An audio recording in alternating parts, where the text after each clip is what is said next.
morning, everybody. We are on our way to the big city.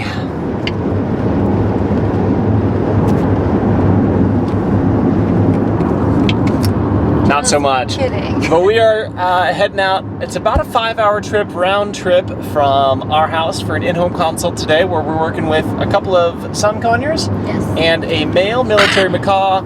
And it's kind of a good thing that we're heading out to the middle of nowhere, because they want to talk a little bit about free flight, as well as just some basic questions.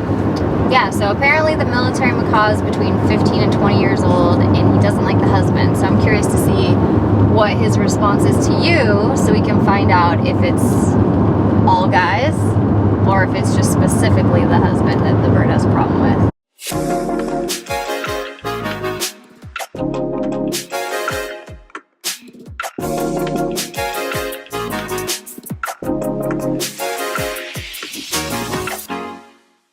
Hey guys, we're really excited to share this video with you about Monte, who is between 15 and 20 years old. He's a military macaw. Now, Z and Josh are his 4th or 5th home. Originally, he was actually given to a 12-year-old as a birthday present. Terrible present. Yeah, so what we know is he's never flown before, and luckily for us working with Z and Josh, they actually come from the dog training world. So that kind of helps in understanding training concepts as a whole. The problems that we're going to work through in this video is that Monte is really good with Z and Josh individually, but whenever they're together, he wants to murder Josh.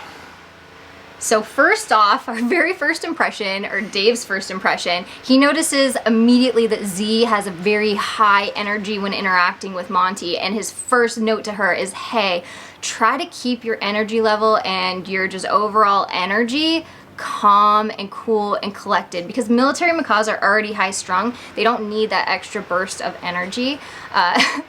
So you guys are gonna see exactly where this note went. Every time we do an in-home consult, we get a certain story from the clients, but we really wanted to see what it looks like for ourselves. Bobby! Bobby!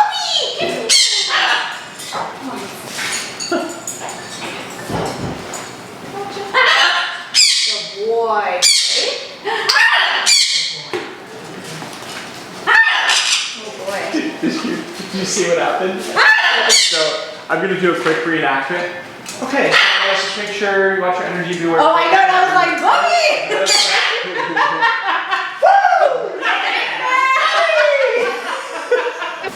And then are you working on some talking with him? So he knows hello, but it's not, but hello I try, I think it's a heightened thing. It is. Hello. It totally is. He knows hello. All right, so I related hard to Z on this with the high energy and coming at the bird so excitedly, because I've recently been doing this with JINX and didn't realize how much it was gonna backfire for those around me, because it wasn't negatively impacting my relationship with JINX. And it wasn't until Dave came to me and said, hey, ooh, you are ruining it for me, man. So anyways, I feel you on this one, Z. And I think you're gonna have to see how Jamie works through that on our O Flock series on Patreon. So hello, is typically very heightened. Or with Bandit, he used to be like, come here. We're like, oh, I meant he's gonna kill us. Like, so when you hear those behavioral mimics, so like speaking or the laughing, it's usually is gonna be a little bit higher side of emotion. I think where we're probably gonna take you down today is starting to try to pair like really calm behaviors with stuff. And as you notice, as I'm talking about, trying to bring everything back down, right? So, and I think that will hopefully translate to a better relationship with Josh, because what'll end up happening is, let's say, kind of going back to a previous reference with the eclectus parrot that we worked with in Australia, training was hormonal. And so every time they put the bird on the perch, the bird was the bird's favorite perch, if you know what I mean. Yeah. And so, so we had to, I think the bird didn't like men either, so I was like, okay, how about I train and it's on a flat surface? So now we totally took this whole thing and retrained that targeting on a flat surface isn't hormonal, and then she was able to step back in and kind of reshape that whole behavior without pairing hormones. Okay. So my goal here is to try to find what the triggers are, but more importantly, I'm looking for like, what's a behavior that's calm? So in that first interaction where Z actually finally calmed herself and started working with Monte, I noticed that his target was actually really gentle, to where he would just kind of touch it with his tongue. And how's his that wave. for an impression? Oh my gosh, you just do an impression? And his wave was really calm too. And there's, his whole energy changed when he did the wave specifically.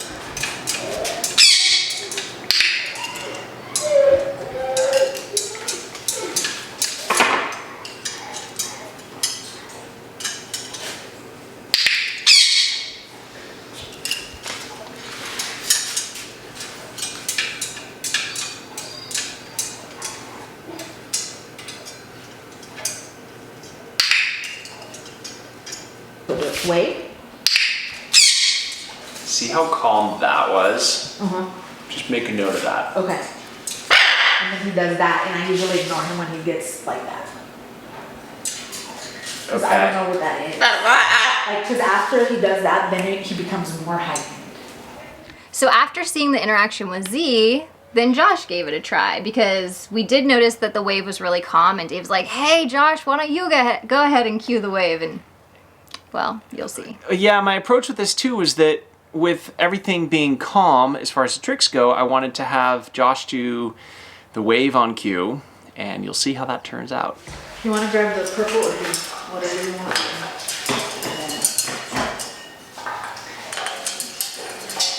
And it can be on this lower portion is fine. I just want to see. Never mind, he'll show you. Nope, right there, that's... Oh. Did you? Sorry. Give it a treat. Okay. Okay. Do one more target. This sticks so close. Yeah, I'll click for you. How about I click for you? Okay. And actually this time don't click, but once he touches, go and pull, like, take it away. Okay. He's gonna try and throw himself off there. Okay, and the treat. That head shake, oh sorry, that head shake was what sometimes he does with me too with the Yeah. bang. And let me see if he'll do a wave for you. If he waves, go ahead and let's see a clicker.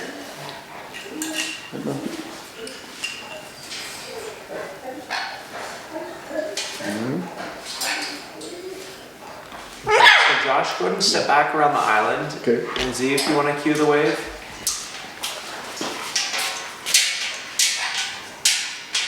Ready? Can we wait? What's your other foot? Your right foot. Can we wait?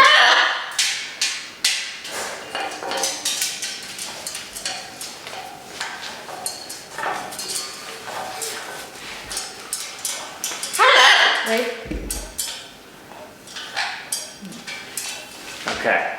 So what I'm seeing is that, and let's go and actually put them away. Okay. Okay, so what I saw is, and this is by no means like a full diagnosis, just some observations of where we're starting. Definitely gets heightened with you. But I think the wave, he only does when he's willing to be calm. Because we lost him once he got heightened and had you step back. He was willing to do it when you were in that exact spot before. Yeah. But when, after he was heightened and he started to talk more, he wouldn't do the wave. So I think the wave might be one of our solutions for right now. Like, it's one of the things I'm playing around with in my head. Because what it'll do is it'll steer more towards, if you do more of your interactions are wave, he's gonna be more calm. So like if you do 9 out of 10 repetitions are wave and one target, you'll start to get a more calm target because he's already in this calm state from waving. Okay. If you can transition the wave over to Josh, that emotion may transition with it. It also might not, but right now, I would try to get as much as you can within this calm body language, make that really solid with you so that we can start to transition that over to Josh and to Jamie and I and other people in general. Okay. So I probably wouldn't go straight to Josh. I'd probably have Jamie or myself do it and then go to Josh and see. Yeah. What are your thoughts? I don't know, part of me thinks that I'd like to see the distance at which he doesn't get heightened, if that exists. As soon as he came around that island, it changed. So It was like but feet. is that, yeah, but is that the distance or is that the barrier? Do you know what I mean? Because part of him might be reacting to this barrier. Like, I have to go all the way around to get to Josh. So that makes it longer versus what if Josh was there without the counter? I was gonna say, have you guys ever trained on the counter? I have never because I never. That's what it totally sounded